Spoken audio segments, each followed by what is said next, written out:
everyone. Thanks for joining us for our annual Geological Society Community Editors Forum. We have a number of speakers today, and we will get cracking very, very quickly. But just to let those know, everybody, this is a webinar event. So we have a few panelists and speakers who've got the enviable honor of being able to speak with us today. And attendees otherwise will be able to interact using the chat function. So if you've got any comments, please share them there. We will try and keep an eye on those. And also there's a Q&A box at the bottom. So if you have any questions for any of today's presenters, you can be using the Q&A box too. Thank you very much for joining us. Each speaker will introduce themselves, so I'm not going to do anything from the outset. But just to start things off, a welcome to everybody for joining us, and thank you. This is our annual event where we speak a little bit about publishing and take some questions if there are any. So today's agenda for the webinar, just a quick run through of what we're going to cover. The majority of today's session, as is becoming tradition, will be turned over to our early career researcher prize winners, who will each be giving us a presentation of about 10 or 15 minutes, plus 5 minutes for questions on their prize-winning papers from 2022. Before we get into that, I'm going to do a quick overview of some of the Geological Society's publishing activities from 2022 and also looking forward. And then towards the end, Rob Strachan, who is the Society's Publications Secretary, will give a wrap-up. And we'll aim to finish by 4:30 at the latest today. So if there aren't any questions, I'll get into my portion of the presentation. And just to say, this is going to be a pretty quick whiz through of some of the highlights from our publishing activities at the Society and a few forthcoming initiatives. There is far too much going on to mention everything. But I think at the outset, it's tradition for us to use this forum to extend a big thank you to all of you for collaborating with us, either as editors or as authors, reviewers, whatever capacity. So a big thank you at the outset. A quick reminder about what we're talking about with the Society's publishing portfolio, which continues to expand. And in fact, for 2023, we rebranded a number of the Society's own journals. You can see some nice new covers there on the top line. And I'll say a bit more about some of the new publications that we've been adding in just a second. But as I say, perhaps a nice reminder of what we're talking about with the Society's portfolio. Okay, so some of our highlights from 2022, a big major project for the Society last year was moving our online platform, where we host most of our books and journals content in the Lyle collection. So this transitioned over to a shiny new looking platform around summer last year, offering some enhanced functionality for readers, for users, and a kind of a new look website, a bit quicker moving around, but all the same content from the Lyle collection hosted on there across journals and books. And some new initiatives, which we'll say a little bit more about, but part of the reason for the move to the new platform was to allow us to do some new things, products-wise and services-wise. So more on that in a second. We've mentioned in this forum before the Society's new Geoscience in Practice book series. In 2022, we published the first volume in this series on deciphering Earth's history and stratigraphy, done with the Stratigraphy Commission, and edited by Angela Coe, who's also the series editor. This new series, as a reminder, is kind of taking an applied look at methods used within subdisciplines within the geosciences. And we have a number of other proposals that we are processing now. So we have new volumes in the pipeline, which is exciting, but we're also welcoming ideas for new proposals. So if anybody has ideas for books in the Geoscience and Practice series, do just get in touch with us. We'd be very excited to talk to you about that. Also on the new publication side, some of you will know we launched a new journal in collaboration with the EAGE, with whom the Society already publishes petroleum geoscience. And indeed, Geoenergy is a bit of a sister journal to petroleum geoscience. Geoenergy, as the title suggests, is covering subsurface geoscience, particularly that is related to the new energy transition and sustainable energy.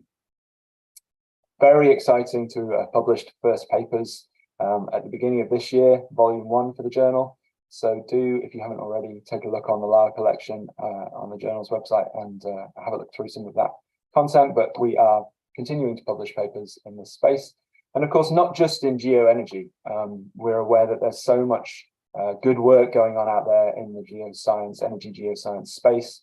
There will be books, there will be journal articles, and not just in this journal. So much more on that to come. Looking ahead to some other activities that are coming this year, I mentioned before the new platform, and one of the new exciting things that we're able to do is to trial ebooks. Now, obviously, we make our content available online in an electronic format already, including all of our books. But this new ebooks trial for this year will be presenting that content for selected titles in an EPUB format, which is accessible and downloadable for e-readers, and hopefully allows us to do some new and interesting things with some of the content that we're publishing, some of the figures and tables and things like that that are coming out as part of those research papers. So this will be a trial, as it says, across a number of selected titles. So not everything to begin with, but that is coming soon, and we'll be excited to see what kind of response we get there from readers and from the community. Also on the new platform, we are looking to streamline our guidelines for editors, authors, and reviewers into kind of a one-stop publishing support hub. Again, streamlining things a little bit, ensuring that we've got all the guidelines that are necessary for our collaborators, and presenting them in an accessible format using that new platform. We've mentioned energy geoscience related research already, and many of you will know there's a conference coming up in May, which is being held jointly between the JOLSOC and the PESGB.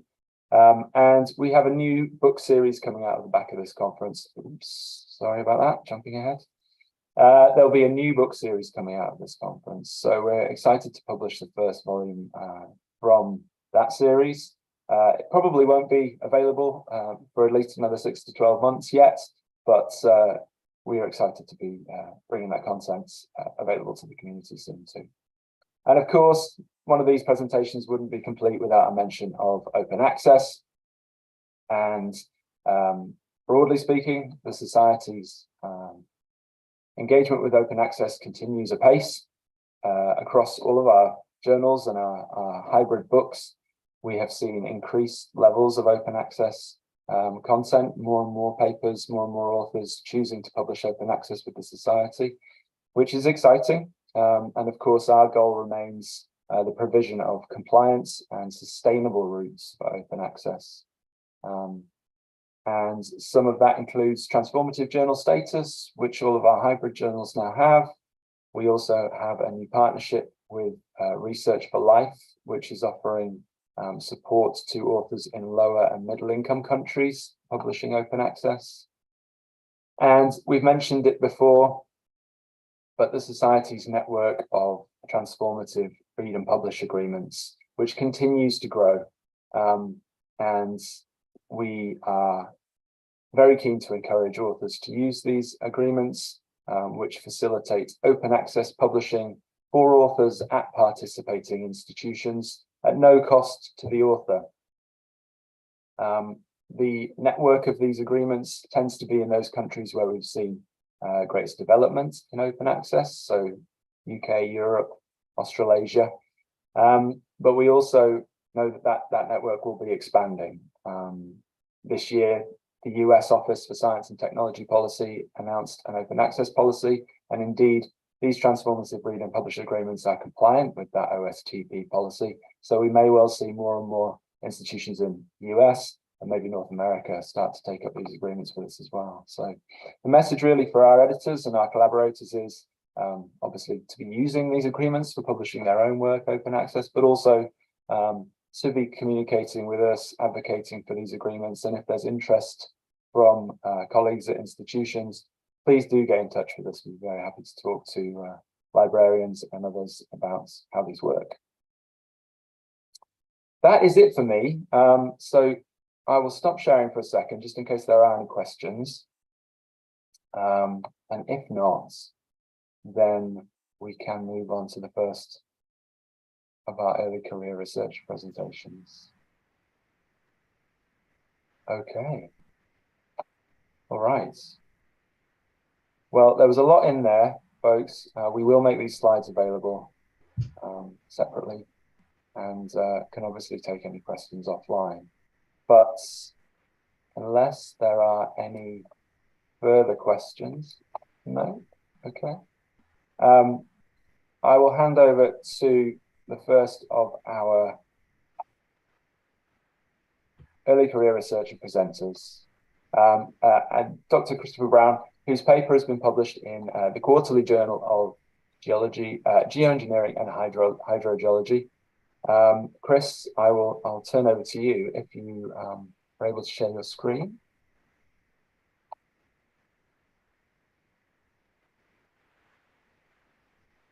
Hopefully. I think you need to take off yours. Yeah. Oh, there we go. Okay. Can you see it all right? We can. Cool. If it's on the notes page, please shout me as well. Will do. Is that all good? We can just see the slides, yeah. Cool, yep. Perfect. Cool. So today I'm going to give a presentation on my paper, which focused on single well geothermal extraction from the Cheshire Basin. So this was a collaborative piece of work with co-authors Nigel Cassidy from the University of Birmingham, Stuart Egan from Keele University, and also Dan Griffiths from Cheshire East Council.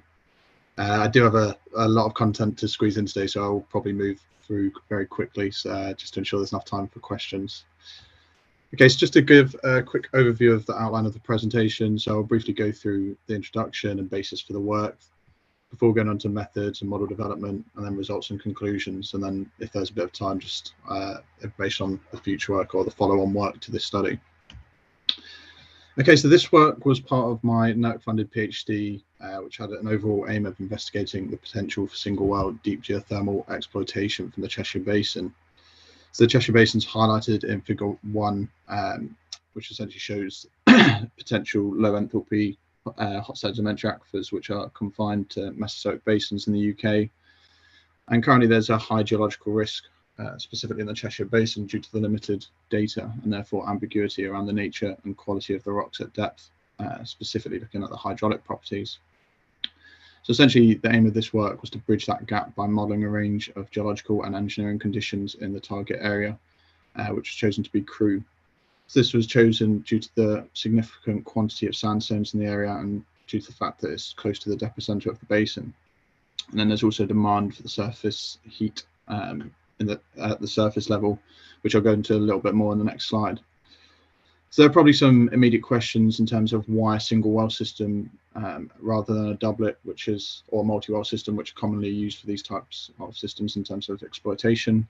So the initial reason was there was hope to drill an exploration well, so therefore this model could be used or calibrated against the data we've got from in situ properties of rocks, or for in situ testing and then further predictive modelling. But unfortunately, this fell through, so the focus was more on just unique single well modelling of both open and closed loop systems. Okay, so why the Cheshire Basin?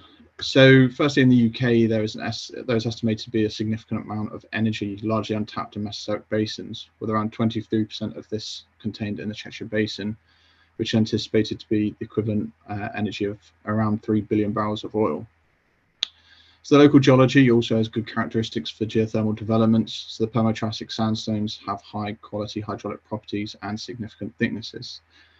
For instance, the Knutsford 1 borehole, which was drilled in 1974, reached over 3 kilometre depth and proved a thickness in excess of 2 kilometres for the sandstones. The oil report also highlighted the Basel Collyhair sandstone formation to be a good quality reservoir. Basal temperatures, as you can see in Figure 2, could exceed 100 degrees towards the epicenter or central areas of the basin, which typically is around the Crewe area. And other studies, although they are for shallower core data, have highlighted hydraulic conductivity could reach up to 10 meters a day in the Sherwood Sandstone Group and Collyhurst Sandstone Formation. So whilst there is a large subsurface resource, there's also infrastructure on the surface to consider, as essentially much of this energy will be used for direct heat use rather than power generation, typically due to the temperature being under 100 degrees. And there are plans by the local authority, which is Cheshire East Council, at the surface level to look at decentralised district heat networks across the borough, specifically focusing at present at Audley Park, Macclesfield Town Centre and Crewe Town Centre. So a little bit on the geological setting. So the Cheshire Basin is a Permo-Triassic basin that formed following the rifting of Pangaea and breakup of Laurasia. So Variscan orogenic compression in the late Carboniferous was followed by extensional collapse in the Permian and resulted in the formation of basins across much of Europe. So the basin structure is essentially highlighted in Figure 3 as an asymmetrical half graben with infill constrained in the east by the Wem Red Rock fault system and the west by onlapping strata onto the basement. So the sedimentary infill is predominantly composed of a succession of fluvial and aeolian sandstones, which were sourced by the Variscan orogeny, overlain by an insulating series of mudstones deposited in the late Triassic and Jurassic during marine transgression. And then more recent deposits are typically superficial Quaternary rocks from the last glacial period. So essentially the key target of this study is the basal Collyhurst Sandstone Formation due to the high temperatures encountered with depth. And it was assumed that this was overlain by the Manchester Marls Formation and underlain unconformably by basement strata. Okay, so in terms of the model itself, this was developed on MATLAB using the finite difference method and included both the wellbore and reservoir. So essentially it used a novel dual continuum approach where the model for the wellbore materials includes the fluid, pipes and grout as a series of 1D nodes, which is then incorporated into a 3D geological domain by modeling of the thermal resistance network. So this essentially allows a computational time to be reduced and then reduces the need to model complex geometries of the wellbore itself. Hydraulic head in the model was actually modeled again using the finite difference method, and then an approximation from the Thieme equation and a partial penetration constant for the sink well cells. In terms of parameters, the reservoir was modeled at around 2.8 kilometers to 3.5 kilometers, so 700 meter thickness, and extraction occurred from the partially penetrative interval at the upper 70 meters of the reservoir. Geothermal gradient was 25 degrees per kilometer, and under static conditions, temperature increased with depth linearly. Finally, hydraulic conductivity of 0.1 meters a day was modeled for base case conditions. And then a range of parameters were modeled to see the impact on geothermal production and the performance of the system for the lifetime, which was assumed to be 25 years. Okay, so looking at how the model compares against other analytical solutions, numerical solutions, in particular, whilst it has also been compared in other work against real data too. So on the screen in figures 5A and B are validation or benchmarking studies against analytical solutions. So on the left is for the modified Thies solution, and in the middle B is against a solution by Van Gunukten and Alves for heat flow in a pipe. Both show pretty minimal discrepancy and give some confidence in the modeling software.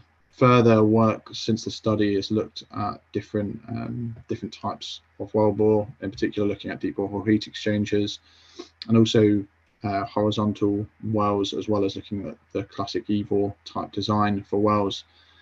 So for instance, in figure 5C is for a horizontal wellbore in a study from Duran et al. In comparison to two pretty well-known numerical simulators in T2 well and also OpenGeoSys software, where again, discrepancy is generally pretty minimal. So moving on to the results. So under production conditions, there was an initial rapid increase in temperature at the top of the borehole. As under static conditions, temperature of the fluid increased with depth under the natural geothermal gradient.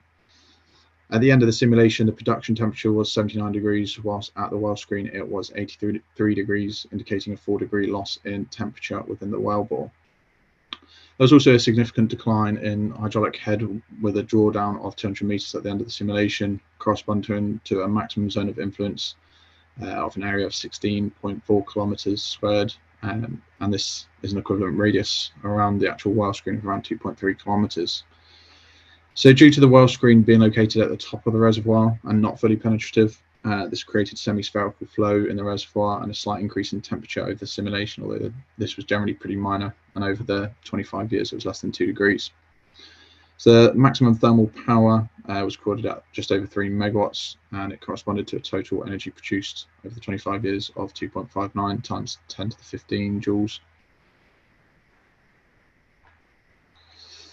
Okay, so going into some of the geological parameters, how they impacted performance. So porosity, thermal conductivity, and reservoir thickness had a minimal impact on the production temperature and thermal power. Although it is worth noting that the reservoir thickness could alter the initial temperature depending where it was added or subtracted from the reservoir itself. So in this case, it was at the base of the reservoir, so at the opposite side of the well screen, so therefore it had minimal impact. The geothermal gradient under initial conditions had a significant impact and corresponded to a positive linear increase in the production temperature, thermal power, and also total energy extracted. So the maximum and minimum thermal power were attained at around 3.7 megawatts for 28 degrees C, a kilometer geothermal gradient, and 1.7 megawatts for a low end of 17 degrees C, a kilometer geothermal gradient. Okay, so looking at hydraulic conductivity, so this had a minimal influence on production temperature, but had a significant impact on head within the wellbore, with a negative correlation, so increased drawdown with lower hydraulic conductivities. So the maximum zone of influence increased with greater conductivities as more water could be drawn into the well, but then the cone of depression around the wellbore was essentially larger around the well screen for poor hydraulic conductivities. Although changing the hydraulic conductivity only had a minor influence on energy output and also production temperature, the key issue with poor hydraulic conductivities is they could reduce the inflow into the well, such that the drawdown is too significant to actually produce water and reducing the lifetime of any potential system. So moving on to some engineering results. So essentially looking at the well screen, 4 positions were modelled, so at the top of the reservoir, upper middle, lower middle, and the base of the reservoir. Generally there was a minimal difference in head, but locating the well screen at the top or base of the reservoir itself had minor impact, negative impact, as it resulted in interaction with the upper and lower boundaries, which created an increased drawdown of around 14.2 meters. The position of the well screen did have a minor impact on production temperature and total energy produced, as the lower positions resulted in initial higher temperatures at depth as temperature increased with depth under static conditions. So looking at flow rate, this also had a strong positive impact on production temperature, thermal power, and also total energy. So this was due to the higher flow rates increasing the velocity and reducing the transit time in the wellbore and thus heat losses. So the thermal power also increased. Again, this is also due to the fact that more fluid and thus more energy was produced, with a maximum thermal power of 9 megawatts achieved for the 40 litres a second flow rate. In contrast, there was a more significant impact on head with linear decrease with increased flow rates. Okay, so looking at the final 2 engineering parameters, so the length of the well screen also played an important role in controlling drawdown in the aquifer. So increasing the well screen length had a logarithmic relationship to head, as essentially more water can be drawn in. The increase in well screen length also had a positive impact on production temperature. So this was due to warmer water at the depth being drawn into the wellbore, and has a slight impact on total energy production and thermal power. So finally, looking at the narrow borehole radii, so this had a positive impact on production temperature and a negative impact on drawdown. So this was essentially due to faster velocities in the narrow wellbore created by a smaller cross-sectional area, although this, as a result, reduced the ability to draw in water. Okay, so in the study, a reservoir wellbore simulator was developed with conventional resource exploitation explored in this paper, although the model has been extended for a wide variety of uses. Shows minimal discrepancy when compared to other analytical and numerical solutions. The target reservoir does have a strong potential to supply heat, but the reality is a single well system is probably unlikely to be used due to the issue of having to dispose of the wastewater in another way. Therefore, something like a doublet or multi-well system is probably more sustainable and could help maintain pressure in the reservoir. So hydraulic conductivity and the local geothermal gradient are also extremely important parameters when determining the longevity of production and development of the resource. And other engineering parameters can also be used to negate poor geological conditions. And finally, over the lifetime of a project of 25 years, nearly 35% of the maximum energy demand from a recent study looking at the district heat network in Crewe could be met. Therefore, a multi-well scheme has a strong potential to meet all the demand. And then finally, just looking at the FollowOn Works of what's been done with this model and sort of where's the research that I'm looking at going at next. So the model's been developed, as I've sort of alluded to, looking at closed loop systems, specifically deep borehole heat exchangers, which highlighted in figure 11, and also EVA style U-type closed loop systems. Specifically, this is more looking at the Newcastle Science Central deep geothermal borehole, again looking at a range of uses such as thermal response tests, planning operation and coupling to building demand. And then finally, the research has also started looking towards shallower closed loop systems and specifically borehole thermal energy storage. Thank you very much, and I welcome any questions. Thanks, Chris. Great talk, and bang on time, 15 minutes. I think there is a question in the Q&A box. I don't know if you can see it. Yeah. Click at the bottom. I'll leave that to you. Yeah, so in terms of looking at the two R-squared values, so I agree that some of the data points, it is pretty limited. Some of them are more conclusive, particularly the linear increases, whereas others such as the hydraulic conductivity could definitely benefit from having more data points, which is something that could be explored. I think I explored a little bit more during my actual thesis itself.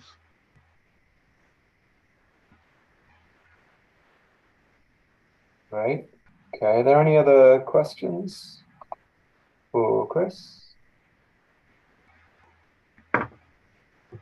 There's another one there from Phil.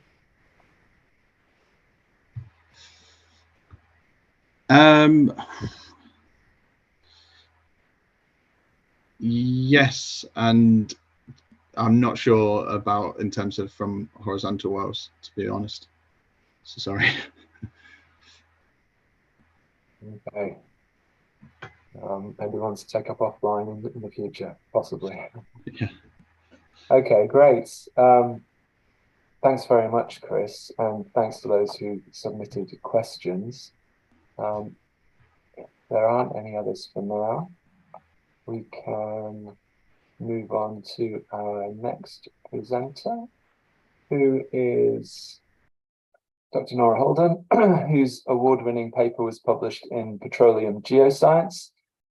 And all of these papers, I should say, are free to read through the LAR collection. We've got some links in the slides, and again, we'll share those. But Nora, if I can hand over to you.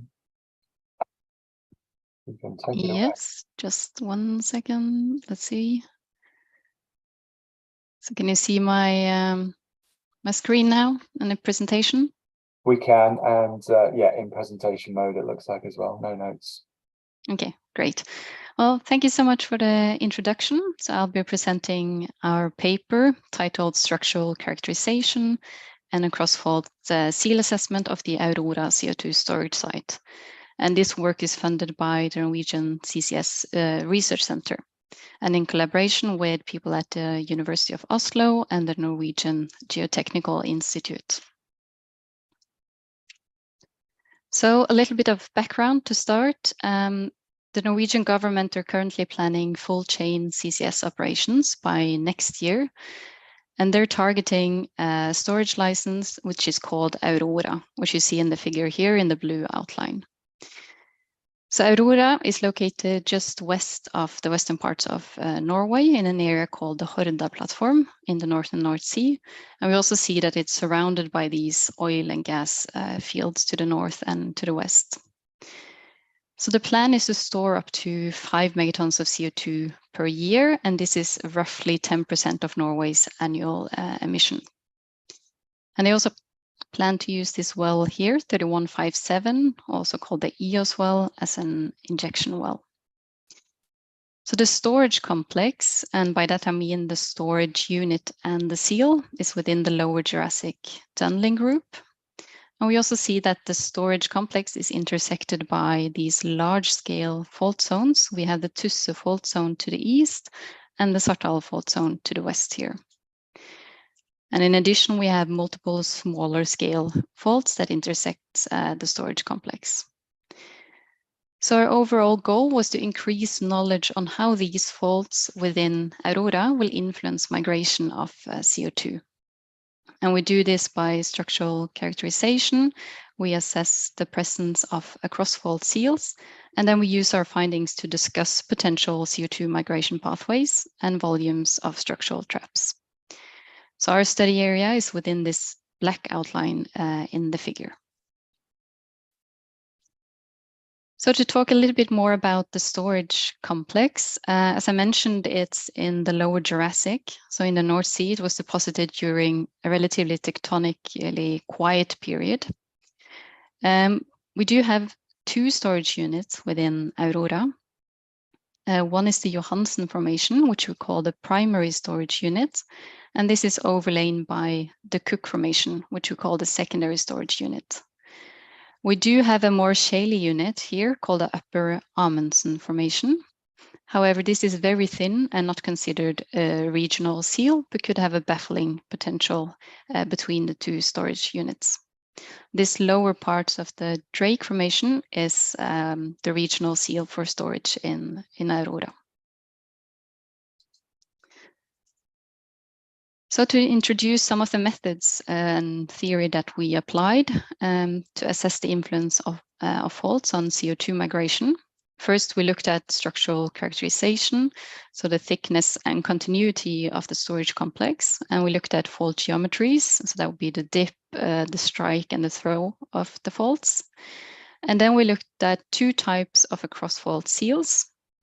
The first is called a juxtaposition seal, and this is where you simply have the storage unit juxtaposed against a sealing unit. However, the fault itself can also be sealing, and this is typically because we have the presence of clay smear in the fault zone. And this is not something that we can see in seismic data, so we use algorithms that can calculate the likelihood that we have a shale smear or clay smear present in the fault zone. Previous studies, they have found that if we have SGR values, or shale gouge ratio values, above 0.4 and shale smear factors less than 4, the fault is sealing. So moving on to some results, these are two cross-sections through the study area and through this planned injection well. We see that the storage complex, it forms a slight anticline in the east-west cross-section, and it's intersected by faults to the east. And we also see that the storage complex is dipping towards the south in the north-south cross-section and shallowing towards the north. And towards the north, we have these smaller scale faults, and then finally a larger fault zone here called the Svartdal fault zone. Looking at it in map view gives a better idea of potential migration pathways. So again, we have deepening towards the south and shallowing towards the north. And because CO2 is buoyant, we would expect it to migrate more or less perpendicular to the contour lines and end up somewhere in the footwall of this Svartdal fault zone. In the variance attribute map, we do see that the area to the north is intersected by multiple faults, in addition to this larger Svartdal fault zone. So in the figure to the right, we categorized all our interpreted faults into two. We have first order faults, which are basement involved, so they are typically a lot larger. And then we have second order faults, which are smaller faults, which are restricted to the sedimentary cover. So in the next couple of slides, I'll show three of the key faults that we performed more detailed assessment on. The F1 fault here, the F3 fault, and then this Svartdal fault zone. So in this slide, we see 3D fault throw diagrams of these three faults. So to the left here, we have the Svartdal fault zone, which is this larger fault to the north. We see from the throw versus length profile that it has a quite high throw, and it exceeds the thickness of the primary seal. And we also see that in areas it has smaller throw maximums, indicating that we have linkage in the footwall of that fault. The two second-order faults F1 and F3 have throws that are significantly smaller and less than the thickness of the primary seal. And we also see that it has slightly different geometry with isolated fault tips for F1 and then a more skewed profile for F3, indicating hard linkage with the Svartdal fault zone. So when we assess the presence of across-fault seals, we started by creating triangle diagrams, and these provides a one-dimensional overview of the fault seal presence. So these are 3 wells that we applied for the cross-fault seal assessment, and we have a throw along the x-axis here, and these lines indicate footwall cutoff lines, and the dashed lines are hanging wall cutoff lines. So without going into too much detail, I'll just give you the takeaway messages here. We have generally low SGR values and high shale smear factors where storage units are self-juxtaposed. So that's these green areas, and that indicate that storage units self-juxtaposed will likely just allow CO2 to migrate across a fault. We do, however, have some heterogeneities in the primary storage for low throws. This Amundsen formation that I mentioned earlier actually thickens towards north, so we do assume that this would contribute to more sealing potential towards the north. And we have high SGR values and low shale smear factors for high throws, so that's the red areas here. To show this in more of in 3 dimensions, we create what's called Allen diagrams, and these are looking into the fault plane from the hanging wall side. This is the Svartdal fault zone to the north. And these lines again represent footwall cutoff lines and then hanging wall cutoff lines in dashed lines here. So moving from the southern tip of the Svartdal fault zone, we see that the top of the storage, which is this green line, will have a juxtaposition seal for low throws. But then when throw increases, we offsets our storage against shallower, potentially sand-rich units, and this could allow CO2 to migrate out of the intended storage. However, when we populate these areas with shale gouge ratios, we do find that they are relatively high, and this indicates that there is a membrane seal present which prevent migration out of the storage. So we did the same analysis for the second-order faults, the smaller faults, and we found that northeast to east dipping faults will create a small juxtaposition seal in the secondary storage, and it will also allow CO2 to migrate from the primary seal and into the secondary storage unit.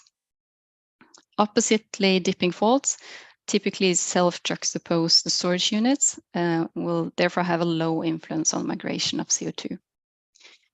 And we also found that areas without juxtaposition seal generally have quite low SGR values, which is to be expected. So these detailed assessment, or we use these assessments to upscale it to all faults within the study area. So this is the top of the primary storage unit to the left and the secondary storage unit to the right here. And then we populated these with juxtaposition scenarios and SGR values.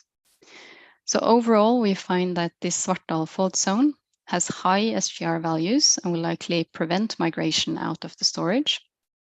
And we also see that there is a larger presence of juxtaposition seals and membrane seals in the secondary storage unit. As I previously mentioned, some of these smaller faults link up with the larger Svartdal fault zone in the footwall. So this is a close-up of this area to the north here. And they then create small structural traps where CO2 can accumulate within. So assuming that the juxtaposition seals and the membrane seals are effective and prevent migration of CO2, we can calculate the volume of these traps. And we also provided a rough estimate of the storage capacity. And this is a very conservative number, which is 0.2 megatons of CO2. So they're not large structural traps, but it shows that they can contribute to the storage capacity and slow down the plume migration as it moves, the CO2 moves towards the north. As a final mention, we also wanted to talk about how confident we are in the presence of different types of seals. So we typically find that we're more confident in the presence of juxtaposition seals, and that we have lower confidence with lower SGR values. And this is also related to the fact that these methods are developed for hydrocarbon exploration, and they're not necessarily equally or can't be maybe related to CO2 storage sites, some new research says. So when we populate our fault traces with these categories, we find that we have the highest confidence in the presence of seals in the secondary storage unit, which is the uppermost one, and that there is some uncertainties related to migration across this larger Svartdal fault zone. And therefore, we think that monitoring is an important part of storage, CO2 storage in Aurora, and that there is a need for developing new methods to predict these membrane seals designed for CO2 storage sites. To summarize, faults within Aurora would likely influence migration of injected CO2. The Svartdal fault zone offsets our storage unit. However, a membrane seal is likely present. Northeast to east-dipping second-order faults might baffle migration of CO2, and they also create smaller scale structural traps that contribute to the storage capacity. Of course, there is uncertainty in our work, and we relate the highest uncertainty to the migration across this Svartdal fault zone. And therefore, we, as I mentioned, consider that monitoring is an important aspect of storing in Aurora. Thank you so much for listening. That was it for my talk. Thank you, Nora. Are there any questions for Nora? I'm not seeing anything in the Q&A box at the bottom. Oh, hang on. Here we go. Can you see that one, Nora? Yeah. Okay, so mitigation measures for monitoring. That's not my field of expertise, but I do know that they're planning on 4D seismic and also monitoring microseismicity and monitors on the sea, on the seabed in case of any leakage, and of course well monitoring as well during injection. And are baffles a good thing or not? I think that's a good question. I think baffles are good if it can help slow down migration, but I also think that in CO2 storage, you don't want to increase the pressure in structural traps enough for them to reactivate. So I do think that baffles might be a positive thing where they can slow down migration, but not necessarily allow CO2 to build up enough to reactivate or increase pressure on the faults. Okay, should I just continue with the questions? Or yeah, I think how are we with time? We're doing fine for time, I think, Yeah. Nora. So if you're happy picking up on a few more of these, please do. Yes, so there's a question about if increased pressure will affect the fault seal integrity. That's a very good question. That's something we're looking into as well. But yes, that's something that we need to consider when storing CO2 offshore and in a faulted area. Are the fault rock sealing properties different for CO2 than other fluids, water or hydrocarbons? Yes, there is some quite new research saying that there is a difference, and that's why the methods that we have applied previously for oil and gas can't be directly translated into CO2 storage sites. But this is not my area of expertise, so I can't say more than that, unfortunately. Cataclysmic deformation bands were low clay content. Yeah, that's also something that we unfortunately can't see in seismic, but it's something that will likely influence migration where you have low SGR values and low clay content. But I'm not sure if there exists any methods on how to include that in a model right now. What phase will the CO2 be in the reservoir? So that would be in a supercritical state. So I think the aim is that it's somewhere in between a liquid and a gas, that the volume is similar to a liquid, but that they have the buoyancy and properties of a gas. But that's also not within my area of expertise. Okay, lots of questions there. Thank you very much again, Nora. Thank you for your presentation. And thanks to everyone for engaging and asking some questions there. We will move on now, I think, to our third and final early career researcher prize winner, Dr. Alexandra Tamas, if I'm pronouncing that correctly. That's okay. Whose paper was published in the Journal of the Geological Society. And so, yeah, without further ado, Alex, I'll pass over to you, if that's okay. Yes, thank you. Give me a second. So, share. Right. Is that okay? That's great. Yeah, we can see your screen. Is it in full screen? Is it the presentation mode now? Full screen presentation mode. Yeah, and no notes. Great. Perfect. Well, thank you very much, first of all, for the award. And I would also like to thank to the co-authors for contributing to this paper. And just to give you a bit of an overview. So this was the first paper out of my PhD, which I did during 2017 and 2022. My PhD was entitled The Nature, Consequences and Control of Deformation During Superimposed Rifting. And I look at the Inner Moray Firth Basin as a case study. And my PhD was also part of NERC CDT in oil and gas, and was a collaborative research between Durham University, Heriot-Watt and the BGS. And after I graduated my PhD, I joined Babes-Bolyai University. So I'm now in Cluj-Napoca, Romania, part of the structural modeling group. So for those of you not familiar with the Inner Moray Firth, this is part of the North Sea reef system. So here is the Central Graben, this is the Viking Graben, and this is the Moray Firth. This is the coast of Scotland. And strictly speaking, the Inner Moray opened during the late Jurassic, early Cretaceous, with the widespread development of these major northeast, southwest trending faults.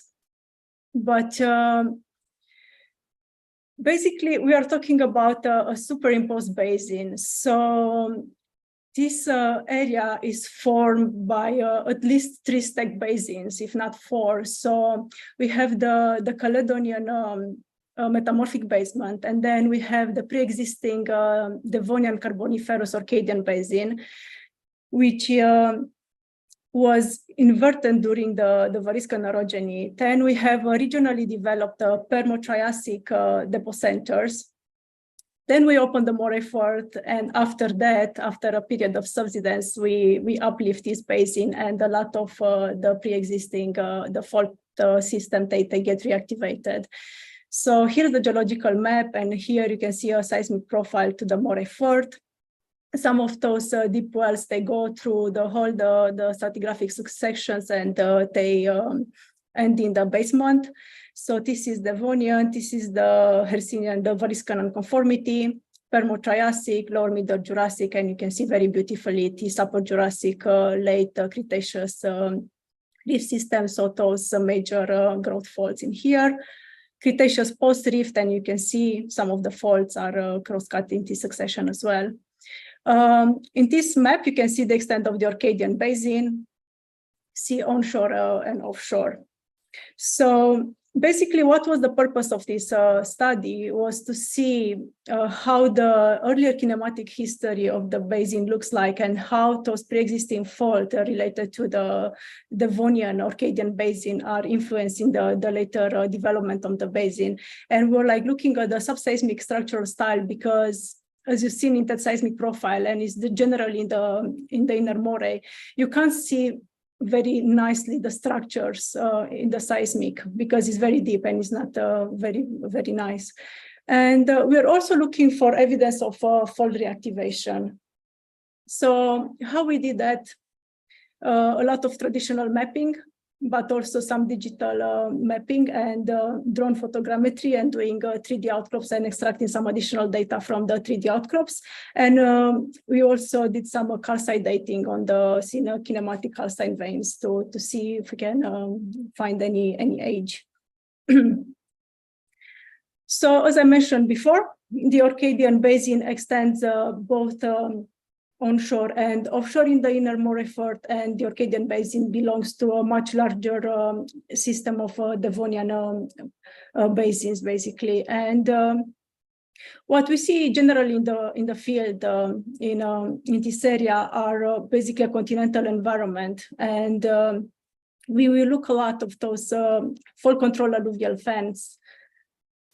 And if I zoom in, so you can see that the coast of Moray Fort is, the outcrops are dominated by the basement and Devonian, with a bit of Permo-Triassic and bits of Jurassic here and here. So for this paper, I focused on this Devonian subbasin, which is called Turriff subbasin. But for my PhD, I looked at various outcrops along the coast and also the seismic profiles in the basin. I will talk a bit later about that.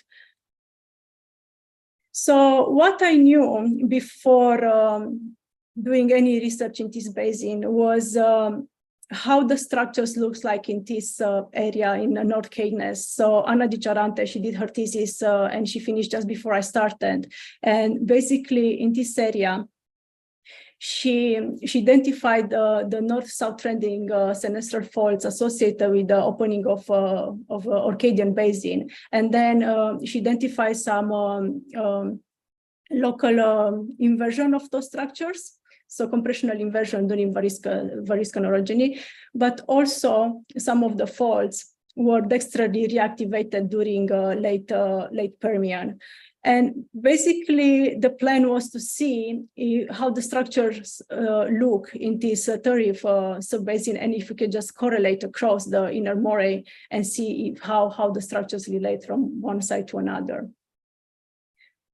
So this is one of the first locations that I studied. This is the Pennant Bay. This is some lower Devonian, and this is some mid-Devonian.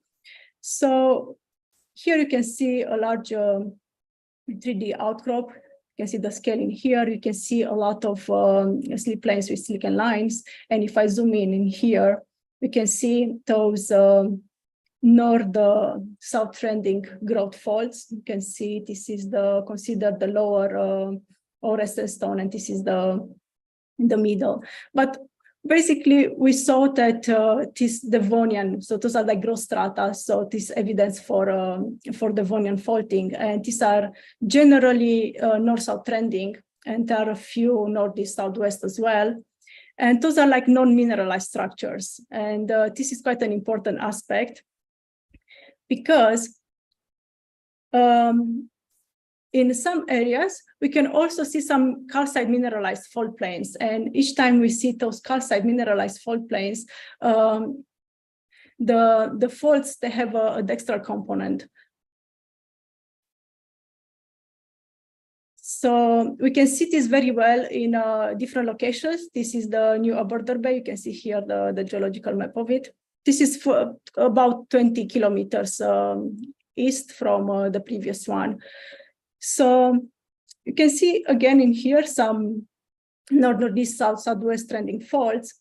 And very interesting, if you look at the fault planes, you can see some evidence of deep slip, but also on the same fault plane, you can see some slicken fibers, calcite slicken fibers, and those show dextral reactivation, basically. And similarly, you see another fault in here with the same trend, and around this area, there are about like 20 meters of deformation zone, and it's full of riddle shear fractures. And they are calcite mineralized. I'm going to show you an image in a bit. And you can also see some folding related to the movement of this fault. So here you can see some of the riddle shear fractures associated with the dextral reactivation of the fault that I've just shown. And here you can see how they look. This is the main fault, and basically you can see all the riddles. So I collected a few samples with the idea to date them. Unfortunately, well, or luckily one was successful, but just one. Here you can see some photomicrographs as well to see the textures associated with the calcite mineralized faults. So you can see with the red arrows a sense of shear, and with the yellow, the local opening and the fibers direction. So basically why we did that, it was to prove that this was a synkinematic, basically calcite, and we are dating we can date the movement of those faults. Basically what we saw is that those Devonian structures were reactivated during the late Cretaceous. So this is the late Cretaceous. So basically, unlike the North Caithness, where those structures were reactivated in late Permian, those are related to the main opening of Moray Firth, which was quite interesting to see. So here you can see a summary of the findings. So basically, you can see the Devonian faulting, predominantly north-south to north-northeast, south-southwest trending structures. They're typically deep slip, but they can be a bit oblique senestrals as well. They are non-mineralized, and they develop during the north-northeast, west-southwest extension direction. Here you can see the stress inversion that I did.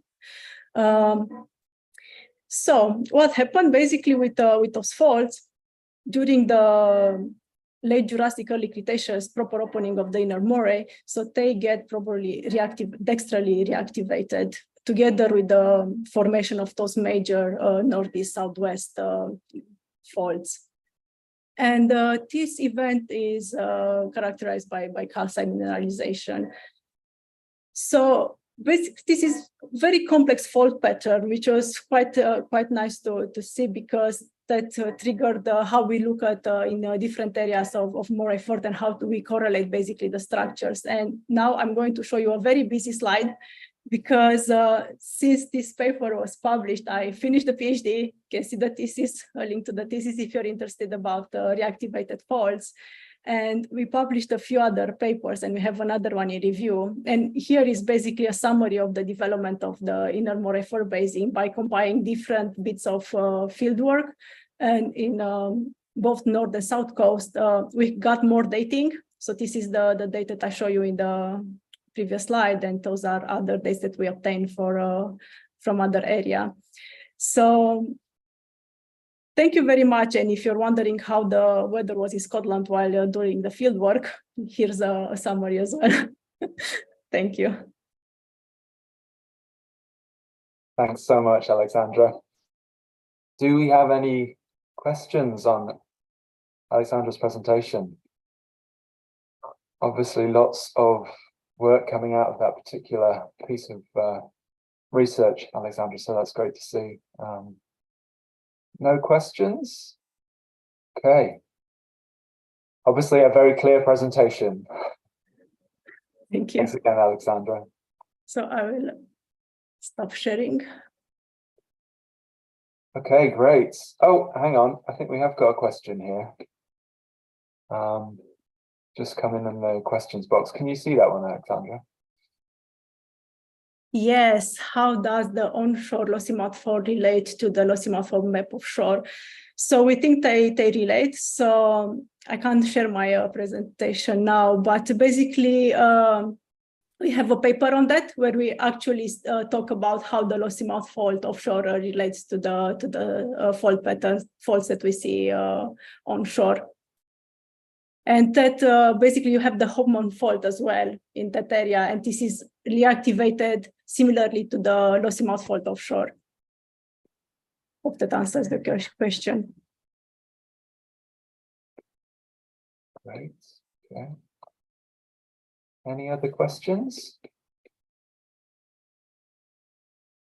Okay, some nice comments in the chat. So yeah, thanks again, Alexandra, and thank you to all of our Early Career Researcher Award winners for their presentations today.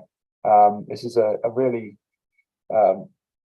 fruitful session that the Society's put on over the past couple of years, and yeah, we really do enjoy hearing from all of the prize winners about their research. So, and congratulations to them all once again. So I think now we are moving towards the wrap up, and Rob, I see that you have yeah, switched your video on. So thanks again to everybody for joining us. I'm just going to pass over now to Professor Rob Strachan, who is the Society's Publication Secretary. And Rob, I think you've a few wrap-up comments to share. Okay, thank you very much indeed, David. And I'd just like to echo David's comments. I'd like to propose a big vote of thanks to all the 3 very worthy Early Career Award winners for their excellent contributions and presentations this afternoon. Every year they seem to get better and better. And as always, I certainly learned a great deal from them all. I'd like also to thank all editors for their continued contributions. The hard work that is undertaken in reviewing and editing papers, proposals and volumes is key in supporting our publishing activities and the wider mission we have to serve the community. Through collaborations between society and community, we really provide a very positive and high quality publishing experience, and we publish a great deal of groundbreaking work that attracts a considerable amount of international attention. So we can be very proud of that. Since the start of 2022 and through 2023 up until now, we have seen that the whole research and publishing landscape evolves in various ways. There have been new models of publishing, new open access policies, including also a growth in the use of artificial intelligence and software, and also the presence of new and sometimes rather predatory publications. So not all of these developments are necessarily absolutely positive. So in that light, close collaboration between the Society and members of the academic community and professional community is absolutely vital in fostering research integrity and trust in the reviewing and editing process, which is all the more important in this changing environment. And our journals have a worldwide reputation for scientific integrity and a rigorous review process, and we fully intend to maintain this gold standard. In order to keep us on that track, I really hope that you all feel motivated to continue to engage with the Society's publishing activities. If you have any feedback, positive or negative, then the publishing house value any and all comments and ideas on publications. So I'd like to conclude by thanking all members of the publishing house team who work incredibly hard to provide an excellent first-class service to editors, authors, reviewers and readers. The team has a justifiably deserved excellent international reputation, and I know that will continue to be the case. So thank you everybody who's come along this afternoon, and thanks again to our 3 presenters. So back to you, David, I think. Okay, thank you very much, Rob. Very nicely summarized, and yes, as you say, there's lots and lots going on in the publishing space, and the Society is delighted to be collaborating with everybody who's been presenting today and asking questions, and all of those who've attended as well. Thank you very much to everyone for joining. And just a quick note of thanks to Rob in particular as our outgoing publication secretary. I think this might be one of Rob's final official duties in that publication secretary role. So thank you, Rob, much appreciated. And yes, so unless there are any other comments or queries, I think we can draw today's proceedings to a close. Thanks very much, David. Okay. All right. Thanks Thank again, you. everyone.